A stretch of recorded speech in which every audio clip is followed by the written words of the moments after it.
Well, here we are, and we're back with an exciting interview today with Nabeel Qureshi. Again, he's the author of Seeking Allah and Finding Jesus, a devout Muslim encounters Christianity. And I am really eager for Nabeel, for you to have your story share with our viewers today. And by the way, welcome. Thanks for being here today. Thank you so much, Robbie. It's a privilege. Yeah, I'm so glad. And I have gotten to know you a little bit over the past couple of weeks as I've researched your story, read, and really like your entire book here. And delighted for our people to, again, hear and then be so encouraged with what has happened in your life for the sake of Jesus Christ and the gospel. Maybe we start with, tell the viewers a little bit about your background. You grew up in a devout Muslim and very loving American home. Tell us about that.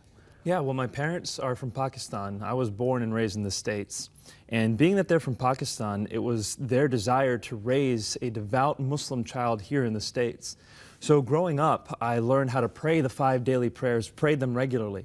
By the age of 5, I had memorized the last 7 chapters of the Quran and recited those regularly in my 5 daily prayers. And I actually finished the entire Quran recitation in Arabic by the age of 5.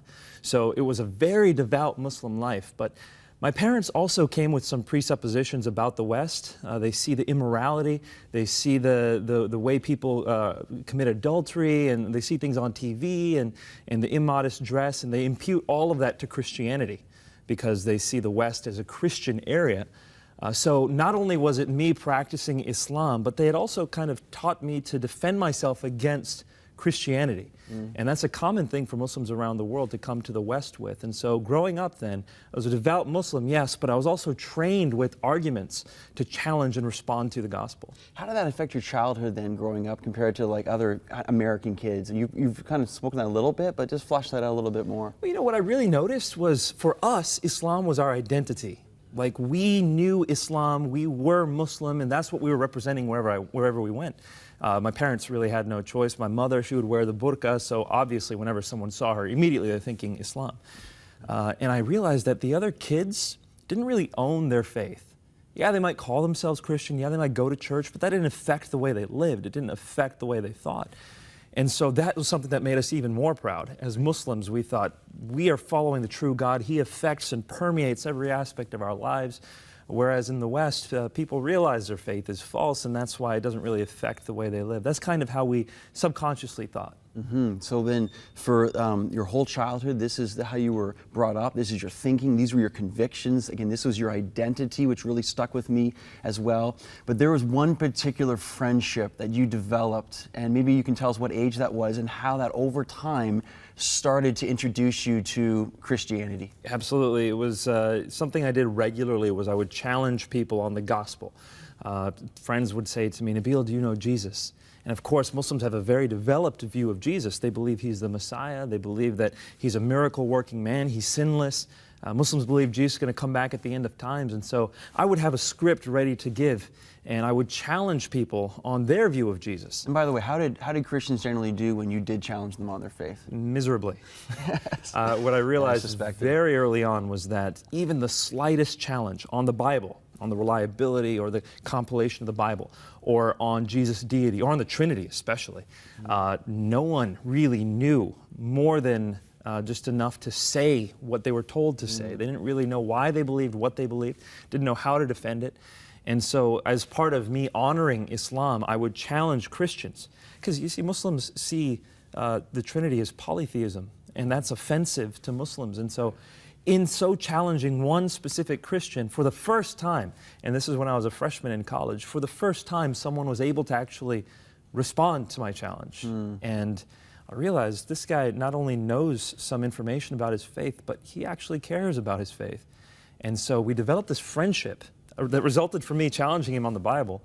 And that's how I began to get introduced to the power and truth of the gospel. His name was David, is that right? And I love about in your book how you talk about David was loving to you, patient with you, became a friend to you, which meant so much to you. It wasn't just this all just about this one conversation. There was more of the heart of Christ behind that. Maybe talk about that a little bit.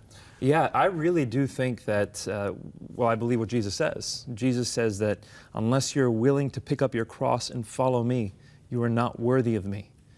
So the gospel is not just, hey, do you want to be saved? Hey, do you want to live a better life? It's, are you ready to die for the sake of this message? And that's something that requires someone to lay down their life. Now, if I'm telling someone, hey, lay down your life, but they don't know they can trust me, why would they ever listen to me? You need to have a relationship with someone when you're sharing the gospel with them, if they're going to hear it. Now, of course, I'm not saying that street preaching doesn't work. I've preached on the side of the street too, and that does work at times. But by far and away, the most powerful way to share the gospel is through relationships. Right. So through this friendship and relationship with this man, David, you were driven to a point of really just a decision between Islam and Christianity. Tell us about how that happened and what happened. For a Muslim raised in the West, devout Muslims, a lot of it has to do with apologetics and with truth. What is the truth? Islam very clearly denies some things about Jesus. Yes, Jesus is miracle working, he's the Messiah, but it denies that he ever died on the cross. It denies that he ever claimed to be God. And if he never died on the cross, how did he rise from the dead? So Islam denies the death, deity, and resurrection of Jesus. Well, according to Paul, what do you need to believe in order to be saved? If you confess with your mouth that Jesus is Lord, so the deity, and believe in your heart that God raised him from the dead, you will be saved. The very three things Islam denies, you have to believe in order to be saved. And so for me, it was a matter of trying to prove that those things didn't happen in order to establish the case for Islam. Well, as I was trying to disprove those things, I realized the evidence for Jesus' death, deity, and resurrection was very strong. So that must have been difficult for you again in your devout faith at the time, and all of a sudden some restlessness began? It wasn't overnight. It took years for me to see this evidence and for it to compile and for the tectonic shifts to happen in my mind. And when I realized the evidence was strong, then I turned my eyes to Islam and I said, how strong is the evidence for Islam? And to my shock, it was far weaker. When I leveled the same criticisms I had leveled on Christianity on Islam, the foundation fell apart. And so that's when it became a matter between me and God of actually asking him to show me the truth. So how did you actually come to Christ? Dreams were a fundamental part of what God used, and that's even, as Muslims grew up, they take dreams very seriously. Tell our viewers about that. It's fascinating, exciting. Well, for Muslims, most Muslims don't believe they can commune with God. Some modern Muslims do, and some Sufi Muslims do, but generally in history and the way Islam has traditionally been taught, God is kind of removed from you. And the only way you can really get guidance directly from him is through dreams. And Muslims have a prayer, it's called Salat Istikhara, where they specifically ask God to give them dreams for guidance. And so I ask God for visions and for dreams, and I'm not alone in that. Approximately 50 to 70% of former Muslims who are now Christians came partially through visions and dreams. Wow, that's awesome. And you had one very specific dream. Tell us that. This dream was the one that convinced me. I had one that was very symbolic, and then I had a follow-up dream, and I also had a vision, but this dream was powerful. In this dream, I was standing at the threshold of a narrow door. And this door was just wide enough to fit me, and just tall enough to fit me. I mean, in my dream, it was like, wow, this door is narrow. And at the other side of this doorway was a room that was set with a feast. And people were sitting down in nice clothes at these round tables, and it was like a wedding feast. And I knew in my dream that that room was heaven. I wanted to get into that room, but I couldn't, because at the other end of the doorway was my friend David. Now, he wasn't blocking me per se, he was looking forward. In fact, all the people in the room were looking forward, waiting for the owner or the speaker to come and start the event.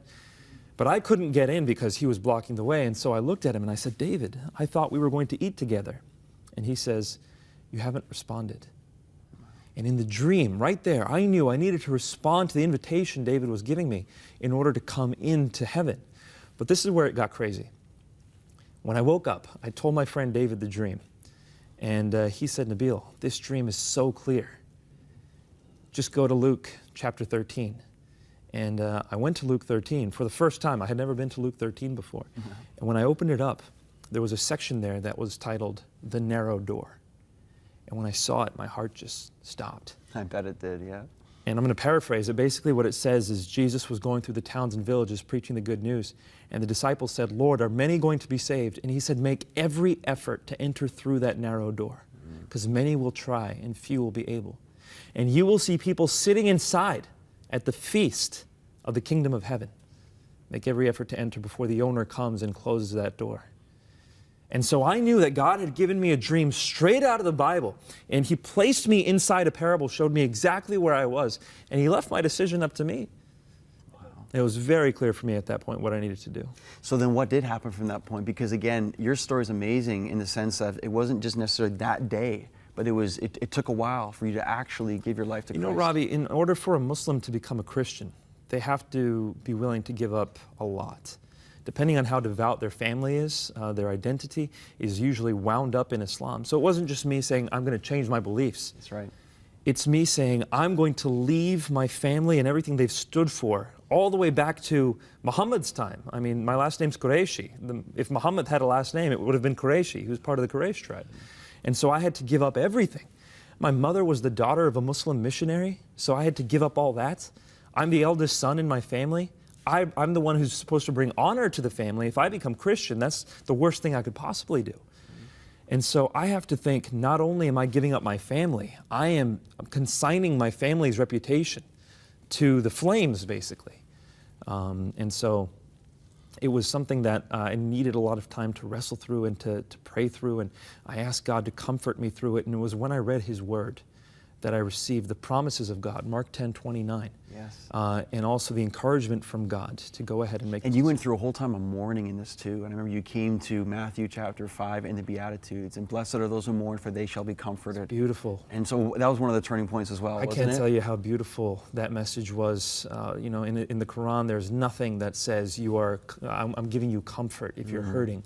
The Quran says, do this, do that, do this, do that. But there in the Bible, blessed are those who mourn, for they shall be comforted. Wow. It was like my heart was just electrified into life when I read that, and my life has never been the same. Wow, I love that. And even now today, you are now serving with Rev. Zechariah's International Ministries, and now you're an apologist, speaking about the gospel and defending the Christian faith to those who oppose it. Tell us a little bit about that, maybe if you want to. Well, for me, it's a matter of sharing the truth and beauty and transformative power of the gospel. I mean, this message changes everything. If God came into this world to take our sins, that means He loves us. It loves us even though we sin against Him.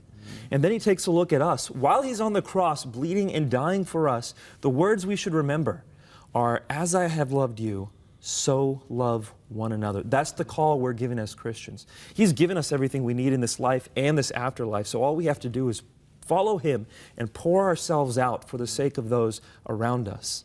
And that transformative life is the message of the gospel. There's nothing like it. Amen. That is so encouraging to me, and I know for our viewers here right now. And I just love when the Lord had you in a place where you were defending the Muslim faith against Christians who could not. Now God has transformed you, and now you are defending the gospel for those, again, who need to find the answers. And it's a privilege to do so. Nabeel Qureshi, again, with us right now. I'm so excited. Again, the author of Seeking Allah, Finding Jesus, and his encounter with the Christian gospel. This book is available on our e-store, and I hope you've been encouraged as I have been as well, and desiring to learn more and be encouraged. Nabeel, again, thank you so much for being with us today. Thank you so much, Robbie. What a blessing. My pleasure.